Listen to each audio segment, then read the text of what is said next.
If you change the way you look at things, the things you look at change. Wayne ഡയറിൻ്റെ വാക്കുകൾ. നിങ്ങൾ കാര്യങ്ങളെ നോക്കുന്ന രീതി മാറ്റിയാൽ നിങ്ങൾ കാണുന്ന കാര്യങ്ങളും മാറും. നമ്മുടെ നോട്ടമാണ് വിഷയം എന്ന് ഡയർ നമ്മളെ ഓർമ്മിപ്പിക്കുകയാണ്.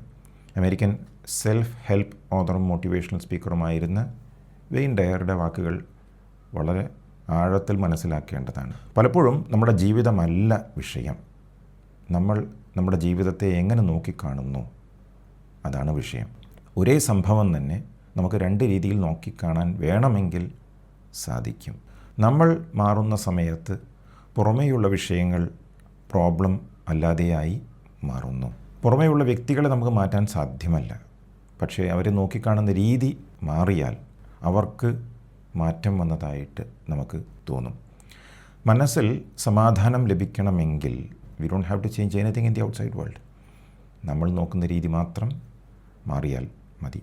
നമ്മുടെ ഇന്നത്തെ വിഷയം യുവർ റിലേഷൻഷിപ്പ് വിത്ത് ലൈഫ്. നിങ്ങളുടെ ജീവിതവും ആയുള്ള നിങ്ങളുടെ ബന്ധം. How do you see life, how do you perceive life എന്നാണ് നമ്മൾ നോക്കുന്നത്. നിങ്ങളുടെ ജീവിതവുമായുള്ള ബന്ധമാണ് നിങ്ങളുടെ ആകെയുള്ള സന്തോഷത്തിൻ്റെ കാരണമായി മാറുന്നത്. നിങ്ങൾക്ക് നല്ലൊരു ബന്ധമാണ് ഉള്ളത് എന്ന് വെച്ചാൽ ഓട്ടോമാറ്റിക്കായിട്ട് നിങ്ങൾക്ക് ജീവിതം വളരെ സന്തോഷപൂർണ്ണമായി തോന്നും. നിങ്ങൾക്ക് മോശമായ ഒരു ബന്ധമാണ് ഈ ജീവിതവുമായി ഉള്ളത് എങ്കിൽ U will be very unhappy with life, U will B upset with life. മനസ്സിലാക്കേണ്ടത് നമുക്ക് ആർക്കും ജീവിതം പെർഫെക്റ്റ് ആകേണ്ടതില്ല, അങ്ങനെ ഒരു സംഭവമില്ല.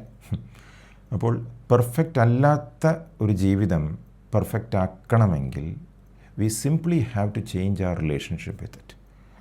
നമുക്ക് നമ്മുടെ ജീവിതവുമായുള്ള ബന്ധം ഒന്ന് മാറ്റിയാൽ മാത്രം മതി.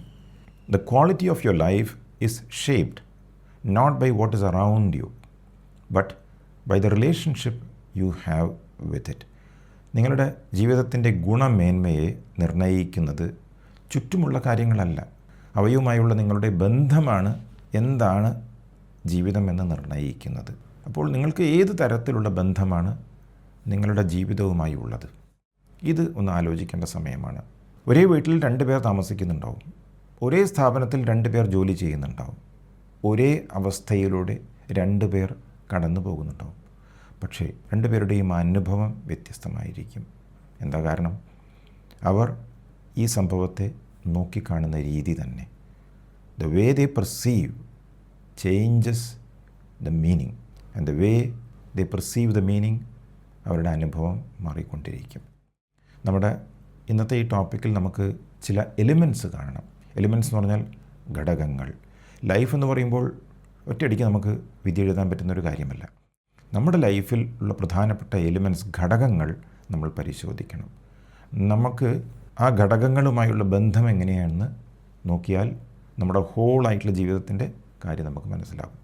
9 ഘടകങ്ങൾ നമ്മൾ നോക്കാൻ പോവുകയാണ്. Number 1, the house you live in. നിങ്ങൾ താമസിക്കുന്ന വീട്. നമ്മൾ ഏറ്റവും കൂടുതൽ സമയം ചിലവഴിക്കുന്ന എവിടെയാണ്? നമ്മുടെ വീട്ടിലാണ്. നമ്മുടെ ഫാമിലിയുമായി നമ്മൾ ഏറ്റവും കൂടുതൽ സമയം ചിലവഴിക്കുന്നത് നമ്മുടെ വീട്ടിൽ. അപ്പോൾ നമ്മുടെ വീടുമായുള്ള ബന്ധം നമ്മുടെ ജീവിതത്തെ ബാധിക്കുന്നുണ്ട്. നിങ്ങൾക്ക് നിങ്ങളുടെ വീട്ടിൽ സമാധാനമുണ്ടോ എന്ന് അന്വേഷിക്കണം. സുഖമായിട്ട് നിങ്ങൾക്ക് ഉറങ്ങാൻ കഴിയുന്നുണ്ട് നിങ്ങളുടെ വീട്ടിൽ? നിങ്ങൾ വീട്ടിലുള്ളപ്പോൾ എന്തെല്ലാം ചിന്തകളാണ് നിങ്ങളുടെ മനസ്സിലേക്ക് വരുന്നത്? നിങ്ങളുടെ വീട് മറ്റുള്ളവരുടെ വീടുമായി നിങ്ങൾ താരതമ്യ ചിന്തനം ചെയ്യാറുണ്ടോ? Do you compare your house with the house of others? നിങ്ങൾ പലപ്പോഴും പരാതി പറയാറുണ്ടോ? സ്വന്തം വീടിനെ കുറിച്ചായി പറയുന്നത്. എന്തെങ്കിലുമൊക്കെ പോരായ്മകളുണ്ടെങ്കിൽ ചിലപ്പോൾ നമ്മൾ പരാതികൾ പറഞ്ഞു എന്നിരിക്കും. We are not happy with it. ഇത് ശ്രദ്ധിക്കണം. നിങ്ങളിപ്പോൾ താമസിക്കുന്ന വീട്ടിൽ നിങ്ങൾക്ക് അഭിവൃദ്ധിയുണ്ടോ അതോ തകർച്ചയാണോ ഉണ്ടായിട്ടുള്ളത്? അപ്പോൾ ഒന്ന് ആലോചിക്കണം. R you happy with the house you live in? പ്രധാനപ്പെട്ട ഘടകം. 2, ദ വെഹിക്കിൾ യു യൂസ്. നിങ്ങൾ ഉപയോഗിക്കുന്ന നിങ്ങളുടെ വാഹനം, കാറായിരിക്കാം, ബൈക്കായിരിക്കാം. ഇനി സ്വന്തം വാഹനമില്ലെങ്കിൽ പബ്ലിക് ട്രാൻസ്പോർട്ട്, നിങ്ങൾ എന്നും യാത്ര ചെയ്യുന്ന bus. Are you happy with your travel? ചോദിക്കണം. Do you feel comfortable? സ്വന്തം വാഹനം ഓടിക്കുകയാണെങ്കിൽ ഡു യു ഫീൽ സ്ട്രെസ്ഡ്? അതോ ഒരു മനസ്സമാധാനം, ഒരു ശാന്തിയാണോ നിങ്ങൾക്ക് നിങ്ങളുടെ വാഹനത്തിൽ കയറുമ്പോൾ ലഭിക്കുന്നത്? നിങ്ങൾക്ക് പേടിയുണ്ടോ? എപ്പോഴാണ് അപകടം സംഭവിക്കുക? ഇങ്ങനെയുള്ള ചിന്തകൾ നിങ്ങൾക്ക് വരുന്നുണ്ടോ?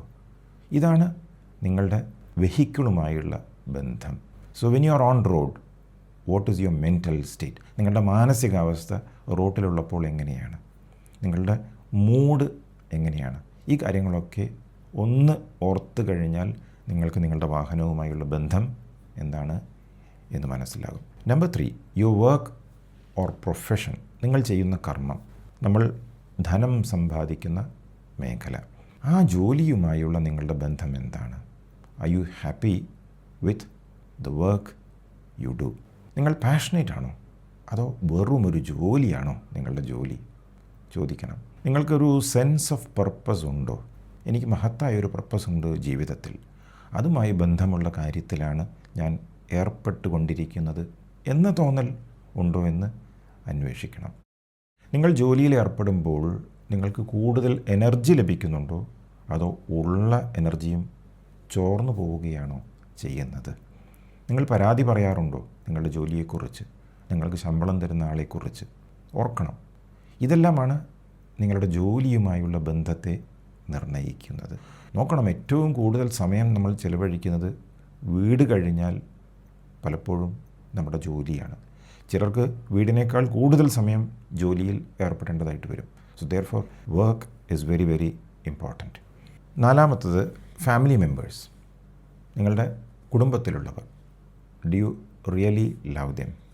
അതോ നിങ്ങൾ പരാതിയാണോ പറയാറുള്ളത്? അവരെങ്ങനെയാണോ അങ്ങനെ നിങ്ങൾക്ക് അവരെ ആക്സെപ്റ്റ് ചെയ്യാൻ കഴിഞ്ഞിട്ടുണ്ടോ എന്ന് നോക്കണം. പലപ്പോഴും നിങ്ങൾ അവരെ മാറ്റാൻ ശ്രമിച്ചു കൊണ്ടിരിക്കുകയാണ് ചെയ്യുന്നത്. നിങ്ങൾക്ക് അവരുടെ മേലെ ഒരു കൺട്രോൾ വേണം എന്ന വിചാരത്തിലാണോ നിങ്ങൾ അവരുമായി സമ്പർക്കത്തിലേർപ്പെടുന്നത്? You must look at it. നിങ്ങൾ നിങ്ങളുടെ കുടുംബത്തിലുള്ളവരോട് സംസാരിക്കുമ്പോൾ, പ്രത്യേകിച്ച് വളരെ ക്ലോസ് ആയിട്ടുള്ള റിലേഷൻഷിപ്പായി പറയുന്നത് അച്ഛനും അമ്മയും ഭാര്യയും ഭർത്താവും മക്കളുമായിട്ടുള്ള ബന്ധമാണ് പറയുന്നത്, സ്വന്തം വീട്ടിലുള്ളവർ സംസാരിക്കുമ്പോൾ ആർ യു കൈൻഡ് വിത്ത് ദം? ഒരു കമ്പാഷൻ നിങ്ങൾക്ക് തോന്നുന്നുണ്ടോ? ചില കുറവുകൾ അവർക്കുണ്ടായിരിക്കാം, നിങ്ങൾക്കത് മനസ്സിലാക്കാൻ കഴിയുന്നുണ്ടോ? അതോ ഡു യു ഓൾവേസ് കംപ്ലെയിൻ? സ്വയം ചോദിക്കണം. അവർക്ക് ഒരാവശ്യം വരുമ്പോൾ നിങ്ങൾ അവരുടെ കൂടെയുണ്ടോ? Or do you escape from your responsibility? Ask yourself. സ്വയം റിഫ്ലക്റ്റ് ചെയ്യാൻ വേണ്ടിയിട്ടാണ് ഓരോ സ്ലൈഡ് നമ്മളിവിടെ ഷെയർ ചെയ്തുകൊണ്ട് സംസാരിക്കുന്നത്. അവർ ചില നല്ല കാര്യങ്ങൾ ചെയ്യുമ്പോൾ do you acknowledge by saying thank you? അതോ നിങ്ങൾ മൈൻഡ് ചെയ്യാതെ ഇരിക്കുകയാണോ ചെയ്യുന്നത്? ഒരു അബദ്ധം പറ്റുമ്പോൾ അവരോട് സോറി പറയാനുള്ള മനസ്സ് നിങ്ങൾക്കുണ്ടാകാറുണ്ടോ? What is your relationship with the members of your own family? മുഖ്യമാണ് ഈ ചോദ്യം. 5-മത്തെ കാര്യം, your body. What is your relationship with your body? നിങ്ങളുടെ ശരീരവുമായുള്ള ബന്ധം എങ്ങനെയാണ്? നിങ്ങൾ നിങ്ങളുടെ ശരീരവുമായി നല്ലൊരു ബന്ധത്തിലാണ് എന്നെങ്ങനെ മനസ്സിലാക്കാൻ സാധിക്കും? Whether you are happy with it or not. നിങ്ങൾക്ക് സന്തോഷം തോന്നുന്നുണ്ടോ നിങ്ങളുടെ ശരീരത്തെ കാണുമ്പോൾ, കണ്ണാടിയിൽ നോക്കുമ്പോൾ, നിങ്ങളുടെ ശരീരത്തിൻ്റെ നിറം? ഇതൊക്കെ എങ്ങനെയാണ്? ഇത് ശരിയല്ല, ഇത് മാറിയിരുന്നെങ്കിൽ, മറ്റവരുടെ ശരീരവുമായി നിങ്ങൾ കമ്പയർ ചെയ്യുമ്പോൾ ഉണ്ടാകുന്ന ഫീലിങ്സ് എല്ലാം ഓർക്കണം. നിങ്ങൾ ആവശ്യത്തിന് കെയർ ചെയ്യാറുണ്ടോ അതോ നെഗ്ലക്റ്റ് ചെയ്യാറുണ്ടോ നിങ്ങളുടെ ശരീരത്തെ? Do you listen to your body's needs? നല്ല ഭക്ഷണം നിങ്ങൾ കഴിക്കാറുണ്ടോ? സ്വയം ചോദിക്കണം. ആവശ്യത്തിന് നിങ്ങൾ റെസ്റ്റ് കൊടുക്കാറുണ്ടോ അതോ കൂടുതൽ സമ്മർദ്ദമാണോ നൽകുന്നത്? What is your relationship with your body? Do you see it as a very important instrument in life? നിങ്ങളുടെ ജീവിതമാകുന്ന ഈ യാത്ര, അതിനുവേണ്ടി നിങ്ങൾ ഉപയോഗിക്കുന്ന നിങ്ങളുടെ ശരീരത്തെയാണ്, വാഹനമാണ്. ആ വാഹനത്തെ ആവശ്യത്തിന് കെയർ ചെയ്യാറുണ്ടോ? Do you respect your body? പല സിഗ്നലുകളും നമ്മുടെ ശരീരം ചിലപ്പോൾ തന്നിരിക്കും. ആ സിഗ്നലുകളെ നിങ്ങൾ ശരിക്കും ശ്രദ്ധിക്കാറുണ്ടോ അതോ അവഗണിക്കുകയാണോ ചെയ്യുന്നത്? ചോദിക്കുക. അടുത്തത്, your mind. What is the relationship with your mind? നിങ്ങളുടെ മനസ്സുമായി നിങ്ങൾ നല്ല ബന്ധം പുലർത്താറുണ്ടോ? നിങ്ങൾ നിങ്ങളുടെ മനസ്സിനെ കൺട്രോൾ ചെയ്യാൻ വേണ്ടി പലപ്പോഴും ശ്രമിക്കാറുണ്ടോ? മനസ്സിനെ നിങ്ങൾ വെറുതെ വിടാറുണ്ടോ അതോ മനസ്സിനെ മാറ്റിയേ തീരൂ എന്ന ചിന്തയിലാണോ ഓരോ ദിവസവും നിങ്ങൾ ഉണരുന്നത്? കണ്ടമാനം പ്രാക്ടീസുകളിലൂടെ മനസ്സിന് സമ്മർദ്ദം കൊടുക്കാറുണ്ടോ അതോ ശാന്തമായ ഒരവസ്ഥയാണോ നിങ്ങളുടെ മനസ്സിനുള്ളത്? സ്വയം ചോദിക്കുക. നിങ്ങളുടെ മനസ്സിലുള്ള കൂടുതൽ കാര്യങ്ങൾ പോസിറ്റീവാണോ നെഗറ്റീവാണോ? മനസ്സിൽ ഓരോ ചിന്തയും വരുമ്പോൾ നിങ്ങൾക്ക് സമ്മർദ്ദം തോന്നാറുണ്ടോ അതോ യു കാം? മനസ്സിന് ആവശ്യത്തിൻ്റെ റെസ്റ്റ് കൊടുക്കാറുണ്ടോ? നന്നായി ഉറങ്ങാറുണ്ടോ എന്ന് ചോദിച്ചാലും ശരിയാണ്. മനസ്സിന് റെസ്റ്റ് ലഭിക്കുന്നത് നമ്മൾ ഡീപ്പ് സ്ലീപ്പിലുള്ളപ്പോഴാണ്. ഈവൻ സ്വപ്നം കാണുമ്പോൾ മനസ്സിന് റെസ്റ്റില്ല. അപ്പോൾ ഡീപ്പ് സ്ലീപ്പ് നിങ്ങൾക്ക് ലഭിക്കാറുണ്ടോ? ഉണ്ടെങ്കിൽ മനസ്സിന് സമാധാനവും ശാന്തിയും താനെ ഉണ്ടാകും. നിങ്ങളുടെ മനസ്സിനെ നിങ്ങൾ എങ്ങനെയാണ് കാണുന്നത്? ഒരു സുഹൃത്തായാണോ കാണുന്നത്? ശത്രുവായാണോ കാണുന്നത്?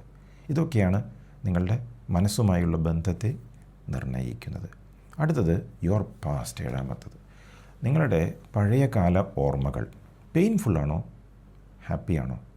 നിങ്ങളുടെ ജീവിതത്തിലെ പഴയ ഏടുകൾ എടുത്ത് പരിശോധിക്കുമ്പോൾ നിങ്ങളുടെ അനുഭവം എന്താണ്? അതാണ് നിങ്ങളുടെ പാസ്റ്റ്. നിങ്ങളുടെ പാസ്റ്റുമായി നിങ്ങൾ പീസിലാണോ, സമാധാനത്തിലാണോ? അതോ പാസ്റ്റിലേക്ക് നോക്കുമ്പോൾ ഒരു ഗിൽറ്റി ഫീലിംഗ് ഉണ്ടോ, കുറ്റബോധമുണ്ടോ, റിഗ്രറ്റ് ഉണ്ടോ, പശ്ചാത്താപമുണ്ടോ എന്നൊക്കെ പരിശോധിക്കണം. പലപ്പോഴും പല സംഭവങ്ങളും നമുക്ക് ഓർക്കാൻ ഇഷ്ടപ്പെടാത്തതായിരിക്കും. But have you forgiven your past? മാപ്പ് കൊടുത്തിട്ടുണ്ടോ നിങ്ങളുടെ പാസ്റ്റിന്? ഇതൊക്കെയാണ് നിങ്ങളുടെ പാസ്റ്റുമായുള്ള നിങ്ങളുടെ ബന്ധം. നിങ്ങൾ പഠിച്ച കാലം, നിങ്ങൾക്ക് ലഭിച്ച എഡ്യൂക്കേഷൻ, നിങ്ങളുടെ കുട്ടിക്കാലത്തുള്ള ഓർമ്മകൾ, നിങ്ങളുടെ അച്ഛനും അമ്മയുമായുള്ള ബന്ധം എല്ലാം പാസ്റ്റിലാണ് ഉള്ളത്. How is your past? Ask yourself. 8-ാമത്തത് യുവർ ഫൈനാൻഷ്യൽ സ്റ്റേറ്റ്, നിങ്ങളുടെ സാമ്പത്തിക സ്ഥിതി. Are you comfortable? എങ്ങനെയാണ് നിങ്ങൾ പേഴ്സ് ഉപയോഗിക്കുന്നത്? Are you happy with your bank balance? Are you happy with your assets? ഇതൊക്കെ സ്വയം നമ്മൾ പരിശോധിക്കേണ്ട സമയമാണ്. സന്തോഷത്തോടെയാണോ നിങ്ങൾ പണം സ്വീകരിക്കുന്നത്, ഏൺ ചെയ്യുന്നത് നിങ്ങളുടെ കർമ്മത്തിൽ നിന്ന്? അതോ പരാതി പറഞ്ഞുകൊണ്ടുള്ള ഒരു ജോലിയിൽ നിന്നാണോ നിങ്ങൾ പണം ഉണ്ടാക്കുന്നത്? ഇഷ്ടപ്പെടാത്ത ഒരു ബിസിനസ്സിൽ ഏർപ്പെട്ടുകൊണ്ടാണോ നിങ്ങൾ പണം സമ്പാദിക്കുന്നത്? പണവുമായുള്ള ബന്ധം എങ്ങനെയാണ്? ആവശ്യത്തിനാണോ ചിലവഴിക്കുന്നത്? അതോ നിങ്ങൾ കണ്ടമാനം ദൂർത്തടിക്കുന്നുണ്ടോ? ആവശ്യത്തിന് ചിലവാക്കാതെ മൈസർലിയായ ജീവിതം ജീവിക്കുന്നുണ്ടോ? ഒക്കെ നമ്മൾ ആലോചിക്കണം. ഒരു അബണ്ടൻസിൻ്റെ ഫീലിംഗ് നിങ്ങൾക്ക് തോന്നുന്നുണ്ടെങ്കിൽ യുവർ റിലേഷൻഷിപ്പ് ഈസ് ഗുഡ്. നിങ്ങൾക്കൊരു ലാക്കാണ്, ഒരു പോരായ്മയാണ് തോന്നുന്നത് എങ്കിൽ your relationship is bad.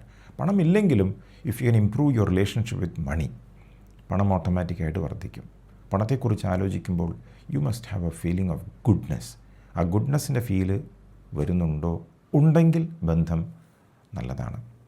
And finally your daily routine, നിങ്ങൾ ഓരോ ദിവസവും ചെയ്യുന്ന കാര്യങ്ങൾ, വീട്ടിലുള്ള കാര്യങ്ങൾ, അടുക്കളയിൽ ചെയ്യുന്ന കാര്യങ്ങൾ, അതുപോലെ നനയ്ക്കുന്ന കാര്യങ്ങൾ, പെറ്റ്സിനെ നോക്കുന്ന അനുഭവങ്ങൾ, ഇതെല്ലാം എങ്ങനെയാണ് പോകുന്നത്? ഒരു കാമായിട്ടുള്ള അവസ്ഥയാണോ അതോ കെയോസ് ആണോ?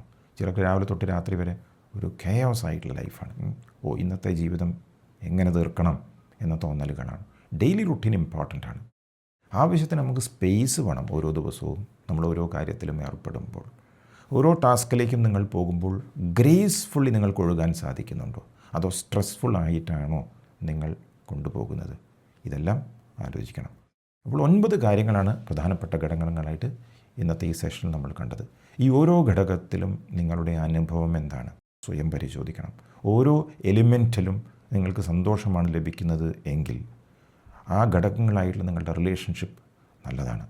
ഈ 9 ഘടകങ്ങളും നല്ലതാണെങ്കിൽ ജീവിതമായുള്ള നമ്മുടെ റിലേഷൻഷിപ്പ് നല്ലതാണ് എന്ന് മനസ്സിലാക്കണം.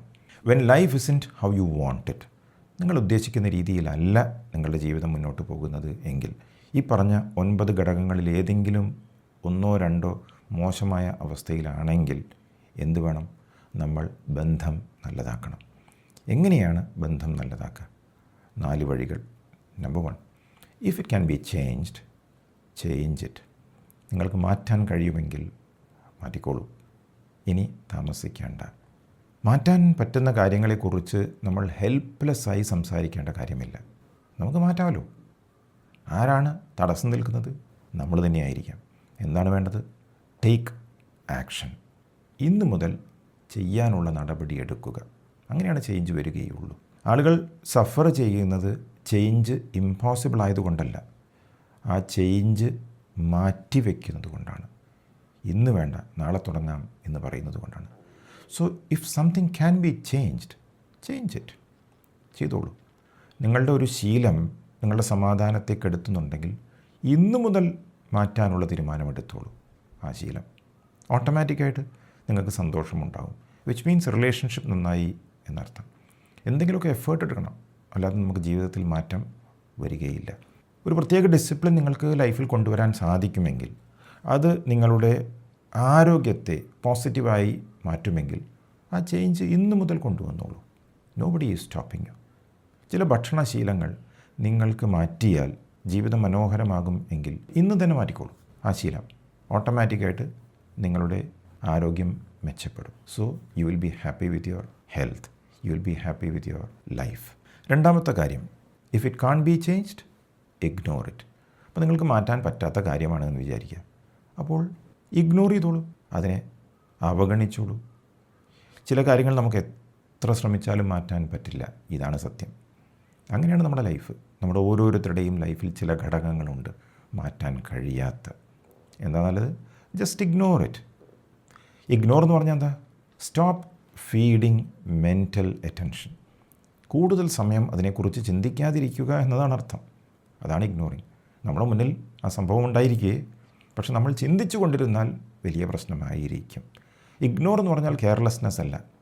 It is wasting energy on things that are unchangeable. മാറ്റാൻ പറ്റാത്ത കാര്യത്തെക്കുറിച്ച് വീണ്ടും ആലോചിച്ച് പരാതി പറയുന്നതാണ് പ്രശ്നം. അത് പറയാതിരുന്നാൽ ഇഗ്നോറിങ് അവിടെയായി. നമുക്ക് ലൈഫിൽ എല്ലാ കാര്യങ്ങളെയും കൺട്രോൾ ചെയ്യാൻ കഴിയില്ല എന്നതാണ് സത്യം. ചിലതൊക്കെ വിട്ടുകൊടുക്കേണ്ടതായിട്ട് വരും, ചിലതൊക്കെ ഇങ്ങനെയാണ് എന്ന് പറഞ്ഞ് ഇഗ്നോർ ചെയ്യേണ്ടതായിട്ട് വരും. അപ്പോൾ അനാവശ്യമായ ചിന്തകൾ നിങ്ങളെ അലട്ടുന്നുണ്ടെങ്കിൽ മനസ്സിലാക്കണം, ഇഗ്നോർ ചെയ്യേണ്ട വിഷയമാണ് നിങ്ങളുടെ സമാധാനത്തെ കെടുത്തുന്നത് എന്ന്. ഇനി അതും പറ്റുന്നില്ല വെച്ചാൽ എന്താ വേണ്ടത്? If it can't be ignored, accept it. അംഗീകരിക്കുക. അവഗണിക്കാൻ പറ്റാത്തതിനെ അംഗീകരിക്കുക. ചില സത്യങ്ങൾ അങ്ങനെയാണല്ലോ, നമുക്ക് ഇഗ്നോർ ചെയ്യാനും പറ്റില്ല. കാരണം കൂടെ തന്നെയുണ്ട്, എന്നും കണ്ടുകൊണ്ടിരിക്കുന്നു. ജോലിയായിരിക്കാം, ഒരു വ്യക്തിയായിരിക്കാം, ഒരു സാധനമായിരിക്കാം, ഏതെങ്കിലും ഒരു വിഷയമായിരിക്കാം. അപ്പോൾ ഇഗ്നോർ ചെയ്യാൻ പറ്റുന്നില്ലെങ്കിൽ അതങ്ങനെയാണ് എന്ന് വിധി കൽപ്പിക്കുക. Accept it as a part of your life. നിങ്ങൾക്ക് ചിലതെല്ലാം മനസ്സിലാക്കാൻ ഇതാവശ്യമാണ് എന്ന് പ്രപഞ്ചം അല്ലെങ്കിൽ ദൈവം കരുതി കാണും. ചോദ്യം ചെയ്യാനുള്ള അവകാശം നമുക്കില്ല. Simply accept it. So when something cannot be changed and ignored, the only thing we can do is accept it. അത് മാത്രമേ നമുക്ക് ചെയ്യാൻ സാധിക്കുകയുള്ളൂ. മക്കളുടെ ആരോഗ്യമായിരിക്കാം, മക്കളുടെ പഠനമായിരിക്കാം, അവരുടെ വിവാഹമായിരിക്കാം, ഭർത്താവിൻ്റെ അല്ലെങ്കിൽ ഭാര്യയുടെ ചില ശീലങ്ങളായിരിക്കാം, ചില രീതികളായിരിക്കാം. പൊരുത്തപ്പെടാൻ ചിലപ്പോൾ നമുക്ക് കഴിഞ്ഞു എന്ന് വരില്ല, ഇഗ്നോർ ചെയ്യാൻ പറ്റി എന്നും വരില്ല. Accept it. അതങ്ങനെയാണ്. കൂടുതൽ ചിന്തിച്ചത് കൊണ്ട് യാതൊരു പ്രയോജനവും ഇല്ല. ഇതാണ് മനസ്സിലാക്കേണ്ടത്. നേരത്തെ ബോഡിയെക്കുറിച്ച് പറഞ്ഞു. ശരീരത്തിന് നിറം മാറ്റാൻ സാധിക്കില്ല, കുറച്ചൊക്കെ മേക്കപ്പ് ഇടാം, അതുകൊണ്ട് കാര്യമില്ല. നമുക്ക് നമ്മളെക്കുറിച്ച് അറിയാലോ. Accept your body, accept your mind, accept your loved once. ഇതൊക്കെ തന്നെ നമുക്ക് ചെയ്യാൻ സാധിക്കുകയുള്ളൂ. ഫൈനലി, ആക്സെപ്റ്റും ചെയ്യാൻ സാധിക്കുന്നില്ലെങ്കിൽ എന്ത് വേണം? If it cannot be accepted, change your relationship with it. അംഗീകരിക്കാൻ കഴിയുന്നില്ലെങ്കിൽ അതിനോടുള്ള നിങ്ങളുടെ ബന്ധം മാറ്റുക, സമീപനം മാറ്റുക. അതാണ് ബന്ധം മാറ്റുക എന്ന് പറഞ്ഞാൽ അർത്ഥം. പ്രോബ്ലം ശരിക്കും ആ സാധനമല്ല, ആ വ്യക്തിയല്ല. How we relate to it. നമ്മൾ എങ്ങനെയാണ് ആ സംഭവവുമായി, ആ വ്യക്തിയുമായി റിലേറ്റ് ചെയ്യുന്നത് എങ്ങനെയാണ്. ഒരു വ്യക്തിയെ നമുക്ക് മാറ്റാൻ കഴിയില്ല, പക്ഷേ നമുക്ക് സമീപനം മാറ്റുക എന്ന് പറഞ്ഞാൽ ആ വ്യക്തിയെക്കുറിച്ചുള്ള നമ്മുടെ ധാരണ മാറ്റുക എന്നതാണ്. അതാണ് ബന്ധം മാറ്റുക എന്ന് പറഞ്ഞാൽ. ആ വ്യക്തി പറയുന്നത് എപ്പോഴും നെഗറ്റീവായ കാര്യങ്ങളായിരിക്കാം, പക്ഷേ ആ പറയുന്ന കാര്യങ്ങൾ എന്നെ ഒട്ടും ബാധിക്കുന്നില്ല എന്ന സത്യം മനസ്സിലാക്കണം. ഞാനത് ഏറ്റെടുത്താൽ മാത്രമേ എനിക്ക് പ്രശ്നമുള്ളൂ. അവരങ്ങനെയാണ് എന്ന് ഞാൻ വിധി എഴുതി കഴിഞ്ഞാൽ, അവർ അങ്ങനെ പറയൂ എന്ന് ഞാൻ മനസ്സിലാക്കി കഴിഞ്ഞാൽ, ആ പറയുന്നത് ഒരു തരത്തിലും എന്നെ യഥാർത്ഥത്തിൽ ബാധിക്കുന്നില്ല എന്ന് ഞാൻ മനസ്സിലാക്കി കഴിഞ്ഞാൽ ഒരു പ്രശ്നവുമില്ല. അതാണ് changing your relationship with life. നമ്മൾ ചേഞ്ച് വരുത്തിയിട്ടില്ലെങ്കിൽ വിഷമം കൂടുകയേ ഉള്ളൂ. നമ്മൾ പലരെയും മാറ്റാൻ ശ്രമിച്ചുകൊണ്ടേയിരിക്കും, നടക്കില്ല. ചേഞ്ച് ചെയ്യാൻ പറ്റുന്നതാണെങ്കിൽ ചേഞ്ച് ചെയ്തോളൂ. ചേഞ്ച് ചെയ്യാൻ പറ്റുന്നില്ലെങ്കിൽ ഇഗ്നോർ ചെയ്യണം. ഇഗ്നോർ ചെയ്യാൻ പറ്റുന്നില്ലെങ്കിൽ എന്ത് വേണം? ആക്സെപ്റ്റ് ചെയ്തോളൂ. ഇനി അതും പറ്റുന്നില്ലെങ്കിൽ ചേഞ്ച് യുവർ റിലേഷൻഷിപ്പ് എന്ന് പറഞ്ഞാൽ നിങ്ങളെ ഡിസ്റ്റർബ് ചെയ്തുകൊണ്ടേയിരിക്കുന്ന വിഷയത്തെ ഒട്ടും ഡിസ്റ്റർബൻസ് ഇല്ലാത്ത അവസ്ഥയിലേക്ക് കൊണ്ടുവരാൻ നിങ്ങൾക്ക് സാധിക്കും. ലൈഫ് സിറ്റുവേഷൻസ് നമുക്ക് മാറി നിൽക്കാൻ പറ്റില്ല പലപ്പോഴും. Change your relationship. ഇതിങ്ങനെയാണ് എന്ന് പറയാം. ഇത് എന്നെ മാറ്റി എഴുതുന്നില്ല. അനുഭവങ്ങളൊക്കെ ഉണ്ട്, പക്ഷേ യഥാർത്ഥ ഞാൻ എന്ന സ്വത്വത്തെ ഒരു തരത്തിലും ഇതൊന്നും ബാധിക്കുന്നില്ല എന്ന ഒരു ഉയർന്ന ചിന്തയാണ് changing your relationship with life. അപ്പോൾ ഓട്ടോമാറ്റിക്കായിട്ട് നിങ്ങൾക്ക് ലൈഫിനെ പുതിയ രീതിയിൽ കാണാൻ സാധിക്കും. Okay, when you choose to flow with life instead of against it, the battle ends and comfort begins. ജീവിതത്തിനെതിരെ പോരാടുന്നതിന് പകരം ജീവിതത്തോടൊപ്പം ഒഴുകാൻ നിങ്ങൾക്ക് സാധിച്ചാൽ, ആ തീരുമാനം നിങ്ങളെടുത്താൽ, പോരാട്ടം അവസാനിക്കും, സമാധാനം ഉണ്ടാവുകയും ചെയ്യും, നിങ്ങൾക്ക് ആശ്വാസം തോന്നും. അപ്പോൾ റിലേഷൻഷിപ്പ് ജീവിതവുമായി മാറ്റുക എന്നാൽ ജീവിതവുമായി നമ്മൾ ഒഴുകുക എന്നതാണ്. You are flowing with life, you are changing the way you are looking at things എന്ന് തുടക്കത്തിൽ പറഞ്ഞല്ലോ. നോക്കുന്ന രീതി, ആ കണ്ണട മാറ്റുക എന്നാൽ ഇങ്ങനെയാണ്. 4 വഴികൾ. എന്താണ്? ചേഞ്ച് ചെയ്യാൻ പറ്റുന്നത് ചേഞ്ച് ചെയ്യുക, ചേഞ്ച് ചെയ്യാൻ പറ്റാത്തത് ഇഗ്നോർ ചെയ്യുക, ഇഗ്നോർ ചെയ്യാൻ പറ്റാത്തത് ആക്സെപ്റ്റ് ചെയ്യുക, ആക്സെപ്റ്റ് ചെയ്യാനും കഴിയുന്നില്ലെങ്കിൽ അതുമായുള്ള ബന്ധം മാറ്റുക. Change your relationship with it.